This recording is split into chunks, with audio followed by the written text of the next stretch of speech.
In this video, I'm going to show you how you can easily fix if TikTok app always starts in muted mode. Be sure to watch the video to the very end so you don't make any mistakes. Let's get started guys, and first off we need to open up TikTok app. As you can see, the app has been started now in that muted mode.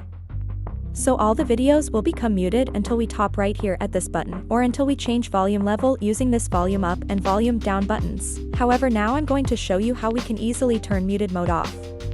Basically guys, it is very simple process, because all we have to do is just head over to our profile. After that, just stop right here at these three lines and then go to settings and privacy.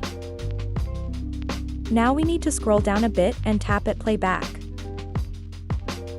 And that's where we can easily find open TikTok on mute.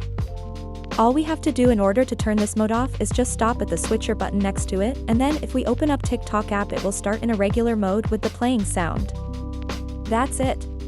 If this video was helpful for you, don't forget to hit the like button and subscribe to the channel.